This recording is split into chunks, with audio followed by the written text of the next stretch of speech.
Olha, aí um grito de alerta de um médico fez com que todos olhassem agora para o Hospital São Donato de uma forma diferente. A UTI do Hospital São Donato, não falada, já inaugurada, tudo já aconteceu. Agora, o que não poderia acontecer foi o grito de alerta.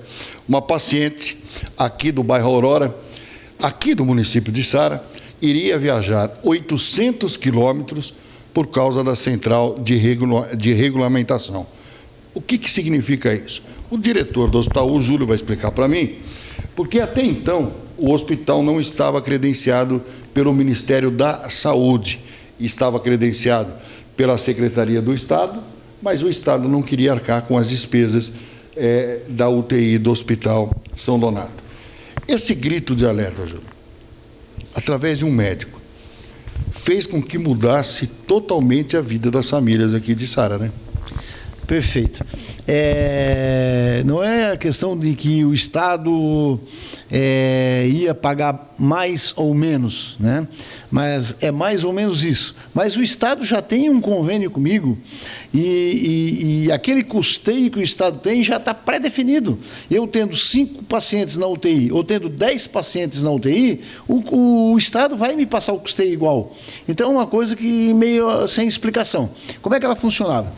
O paciente de Içara precisava de um leito de UTI, a gente encaminhava a solicitação para a regulação. Aí a regulação dizia o seguinte: bom, os leitos de UTI da Içara são custeados pelo Estado, né? Eles vão esperar para ver se nós temos um leito vago de UTI no Estado, custeado pelo Ministério da Saúde.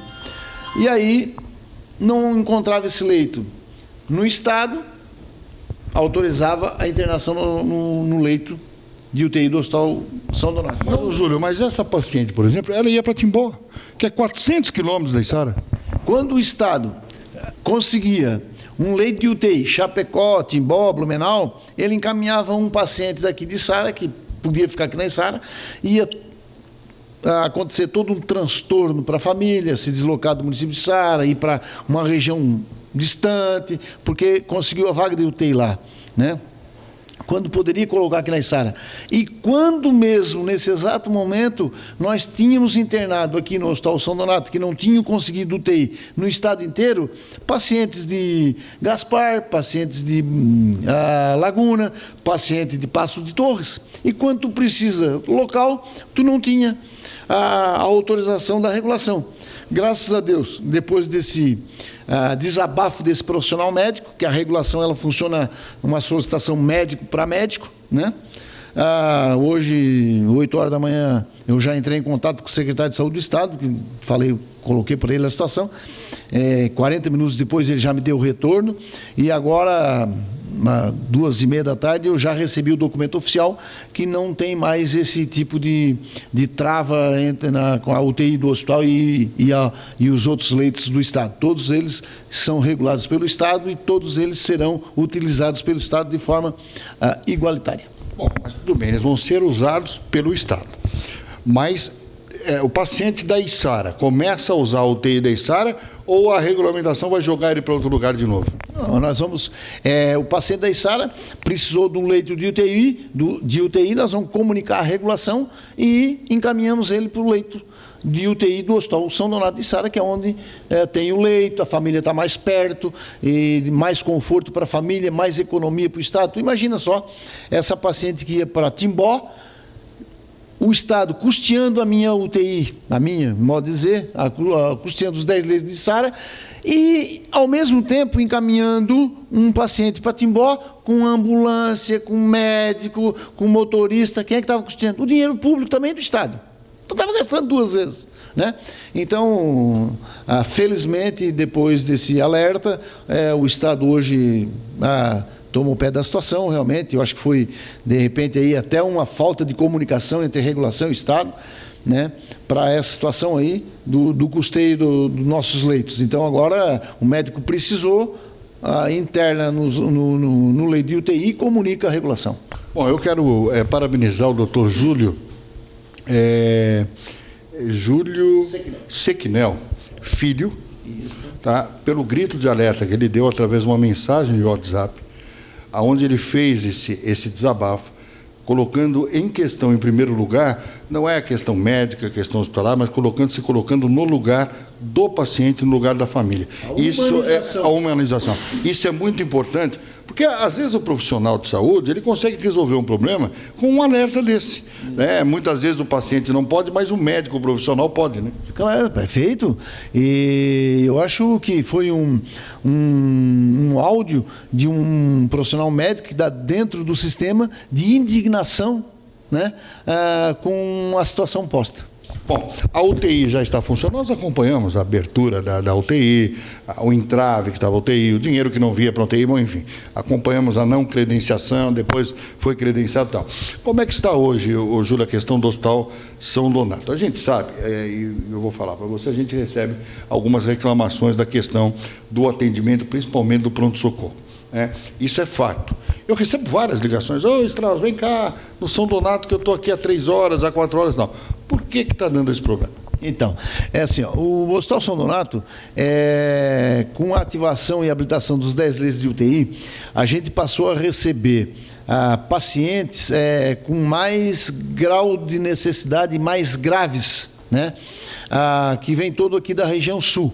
Né, BR-101, Praia e os outros municípios, o SAMU e bombeiro, primeiro ele passa na porta de entrada do Hospital São Donato, porque agora temos o UTI.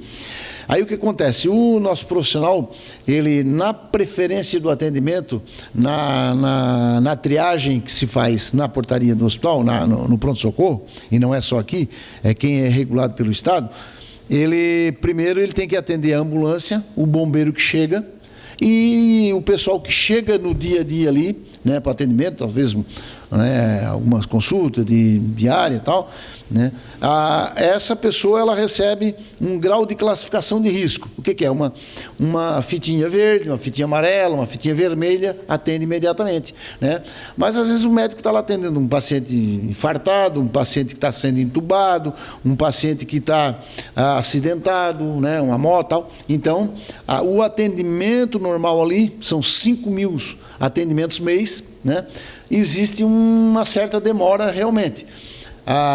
Esperamos agora que a partir da próxima semana nós teremos no nosso pronto-socorro também alunos da última fase da Unesc, que irão nos ajudar no pronto-socorro, né?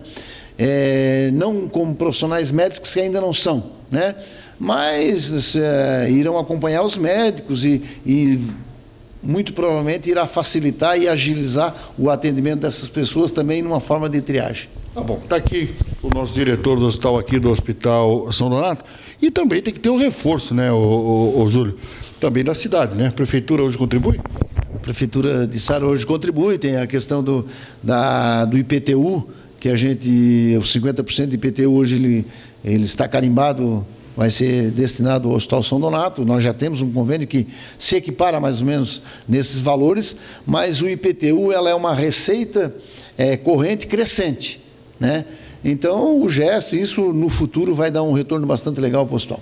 Bom, que sirva de exemplo aí para os outros municípios essa questão do IPTU, que repassem para os hospitais. Ora, os hospitais mantidos aí pelo SUS é um tanto quanto complicado, a tabela do SUS já não sobe há muitos anos, né? E hoje fazer saúde com dinheiro público é complicado. Mas existe uma luz no fundo do túnel em relação a isso, e nesse ano ainda, com certeza, vai ser melhorado muita questão dessa área de saúde. Parabéns a esse médico, fez esse grito de alerta em relação a ter que viajar mais de 400 quilômetros para internar uma pessoa num leito de UTI, sabendo que aqui tem leitos novos, né, que podem ser usados pela população de Criciúma. Uma coisa que eu não entendo é o seguinte, até uma forma de desabafo também, eu tenho problema de estômago há 20 anos, certo? Eu sei que eu tenho problema de estômago, faço tratamento, tal. Aí me aperta o problema de estômago. Eu vou num posto de saúde, eu digo assim, olha, eu quero constar com um especialista de estômago. Poxa, eu sei que eu tenho problema de estômago. Aí volta para o clínico avaliar, para depois reagendar, para depois voltar, para depois fazer o exame. A saúde não tem que ser uma coisa assim um pouco mais rápida? Mais ágil. Ela é muito burocrática. E aí um profissional médico, ele encaminha para o outro, aí vai para uma regulação. Existe um problema, eu discuti há 1 ano e meio, quando a Célia Casagrande ainda era secretário de Saúde do Estado, com pessoas envolvidas com saúde, que entendiam da saúde, mas que não tinham uma resposta para a pergunta que eu fiz para eles, né? Um paciente cardíaco, ele espera 1 ano para fazer uma cirurgia em Criciúma, no Hospital São José, um baita hospital, né? Todas as qualidades e equipamentos e tudo. E ele tem que esperar 1 ano na fila.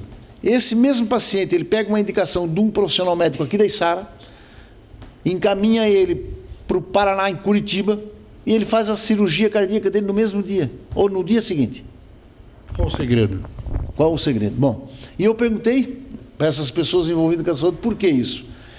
E um senhor que era da área da saúde de Brasília, que estava na Secretaria de Saúde de Florianópolis, ele me disse o seguinte: esse cidadão que foi em Curitiba fazer essa cirurgia, ele tá levando o endereço dele, enganando, fazendo um endereço falso, falsidade ideológica e tal. Aí eu perguntei para esse cidadão de Brasília se ele nunca tinha lido a Constituição. Aí ele perguntou para mim: por que tu está perguntando isso? A Constituição está dizendo que é um direito dele. Mas ele é trabalhador de onde? Esse é um... De Brasília? Normalmente quem está em Brasília não sabe. É um outro mundo, né? Outro mundo. Então, aí ele disse assim: não, mas ele falsificou o documento. Documentos não tem nada a ver com isso.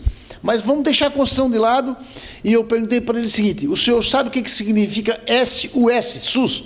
É Sistema Único de Saúde? Ou o senhor pensa que se eu quebrar a perna em Porto Alegre, eu vou ter que vir aqui na Içara, porque eu sou da Içara? Lógico que não. Isso não existe. Aí eu disse: mas vamos deixar isso de lado, eu disse para ele. Vamos fazer o seguinte: o cidadão que fez a cirurgia, ele é aqui da Içara, de Criciúma, fez a cirurgia em Curitiba. Quanto é que vocês gastaram nessa cirurgia do SUS? R$30 mil. Beleza. Se esse cidadão tivesse feito essa cirurgia no São José, quanto é que vocês gastavam? R$30 mil. E não é o mesmo caixa? Por que em vez de pagar lá, levar a família inteira para lá, ficar 10 dias, a família tem que ir para o hotel, tem que pedir favor para prefeito, tem que levar um carro da prefeitura para levar o carro? Por que não fez aqui em Criciúma? Não é o mesmo dinheiro. Pois é. E fiquei sem resposta. Pois é. São essas incoerências que tem na saúde, mas olha, graças a esse médico, esse grito de alerta, serviu para que o Estado também olhe com mais decência para o cidadão. Essa coisa de regulamentação não é só em caso de TI, não. São casos de cirurgias, exames, enfim. Outros casos que acontecem na saúde, que muitas vezes quem sofre é a família, com deslocamento, muitas vezes sem dinheiro, muitas vezes são pessoas humildes. E é esse olhar que o Estado deve dar, o olhar de humanidade para cada um das pessoas que vive doente por esse Estado e por esse Brasil. Pelo menos foi isso que o Moisés falou em campanha andando por aí afora.